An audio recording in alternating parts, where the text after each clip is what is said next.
정말 많이 하시는 말씀이 한 중학교 때까지는 피부 진짜 모공 하나 안 보이고 좋다는 소리 많이 들었는데 고등학생 되고 처음에 한두 개 나서 써지겠지 하고 냅뒀는데 그렇게 보기 흉하지는 않던 여드름이 턱이랑 목까지 번지고 그 뒤로는 계속 피부 안 좋다고 하세요. 그러고 나서야 깨달은 게 피부는 진짜 관리 잘해줘야 된다. 한 번 망가지면 복구하기 힘들다. 안 좋아지고 나면 노력해봐도 그 사이에 늙어가니까 더 돌아오기 힘들다는 겁니다. 그럼 어떡할까요? 이미 여드름 났는데 노력 하나도 안 하고 손 놓고 있으면 더 안 좋아지겠죠? 짤 수 없는 여드름이 그대로 가라앉아서 남기는 검붉은 흉터. 여드름 붉은 자국은 나아질 수 있을까요? 정답은 예스입니다.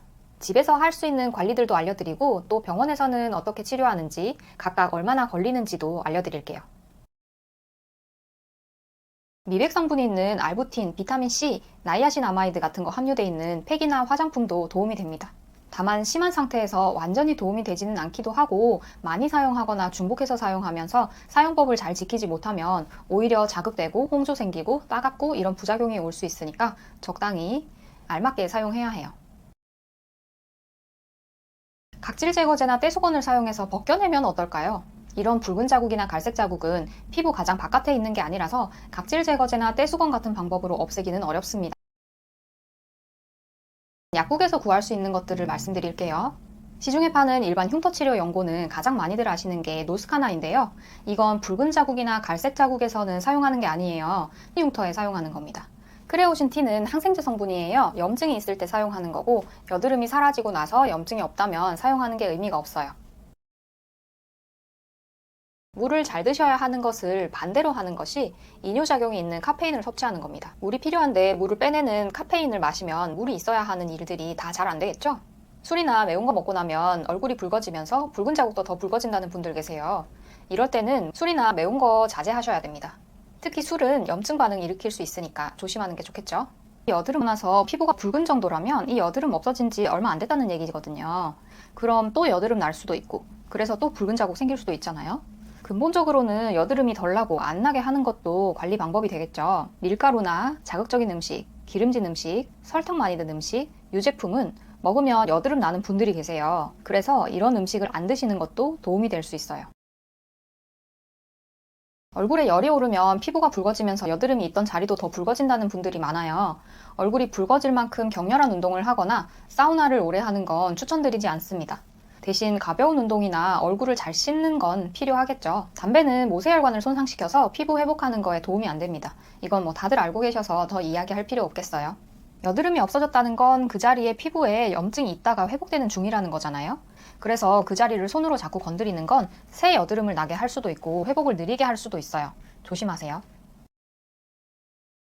비타민 A, C, E 섭취하는 건데요. 보통 채소 과일에 많이 들어있으니까 고기랑 군것질, 음료수 이런 것만 드시지 마시고 싱싱한 채소를 많이 드시면 좋아요. 물은 진짜 많이 안 드시는 분들은 하루에 밥 먹을 때 한두 모금밖에 안 드신다고 하더라고요. 물은 기본적으로 몸 안에 일어나는 일의 중간 과정에 투입되는 양이 있어요. 그래서 그 양이 충분하지 않으면 몸 안에서 일어나는 일이 잘 진행이 되지 않겠죠. 하루에 5에서 8잔 정도는 마셔주세요. 피부도 쉬어야 하니까 일찍 자고 일찍 일어납니다. 똑같은 시간을 자도 밤새고 아침에 자는 거랑 일찍 자는 거랑 피부 상태 다른 거 경험해 보신 분들은 아실 거예요. 피부 재생이 많이 일어나는 시간대 10시부터 2시니까 그 시간대에는 자고 있는 걸 추천드려요. 여드름 없어지고 난 자리가 처음에는 빨갛다가 햇볕을 받으면 갈색으로 색소 침착이 되거든요. 이게 원래 잘 타는 사람도 있고 원래 잘 안 타는 사람도 있잖아요. 그런 사람들은 피부가 빨개지다가 그냥 돌아오잖아요. 원래 잘 타는 사람들이 색소 침착도 좀 잘 되는 편이거든요. 그래서 그런 분들은 선크림을 꼭 발라야 해요. 그런데 선크림 바르면 여드름 자꾸 나는 분들이 있을 거예요. 선크림 성분 중에 모공을 막거나 피부를 자극하는 성분이 있어서 안 막거나 아니면 클렌징이 제대로 안 돼서 그럴 수 있어요. 그럴 때는 본인한테 잘 맞는 선크림을 고르는 게 아무래도 첫 번째일 거고요. 클렌징을 꼼꼼하게 확실히 해주는 게 두 번째일 거예요. 여드름 나는 편인데 피부가 빨간가요? 그럼 빨간 자리를 한번 만져보세요. 안에 뭐가 만져지거나 아프면 여드름이고 아무 느낌 없으면 여드름 붉음증이에요. 피부가 만지면 매끈한데 붉은 점이나 갈색 점들이 많이 있다면 이건 여드름 자국이에요.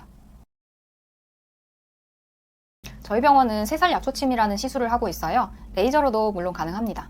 두 가지가 원리가 좀 다른데 피부에 덩어리 색소가 있으면 우리 몸에서 세포들이 이 덩어리를 부셔 없애는 일을 하는데요.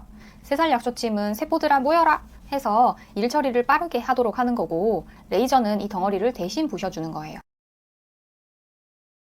이렇게 관리를 하다 보면 없어지기도 하고 계속 있기도 할 거예요. 언젠가는 없어지긴 할 건데 그게 뭐 빠르면 며칠에서 길면 10여 년이 넘게 걸릴 수 있어요. 그리고 없어지고 있는 중에 다른 여드름이 나서 자국이 더 생길 수도 있고요. 깨끗한 피부를 빨리 가지고 싶다면 병원 치료를 생각해 보는 것도 방법이 될 수 있어요. 병원 치료는 상황 따라 다르긴 하지만 몇 주 정도면 어느 정도 되는 편이니까요. 여드름 자국은 아까도 말씀드렸다시피 붉다가 자외선에 의해서 약간 갈색이 되면서 검갈색이 되는데 붉은 상태일 때를 여드름 붉음증이라고 하고 갈색이 되면 여드름 색소 침착이라고 해요. 오늘은 여드름 후에 붉은 거 관리하는 법 알아봤고요. 이제 거울 보고 손으로 붉은 자국 있으면 이게 여드름인지 여드름 자국인지 만져봐요. 여드름 자국이면 오늘 영상에 나온 방법들 따라해 보시고요. 여드름이면 여드름 치료 해주세요. 여드름 흉 떠면 위에 영상 가서 한번 보세요. 채널이 작아서 구독 안 해두시면 찾기 어려우실 거예요. 구독 부탁드리고 다른 거 궁금한 거 있으면 댓글로 달아주시면 영상 만들어 볼게요. 감사합니다.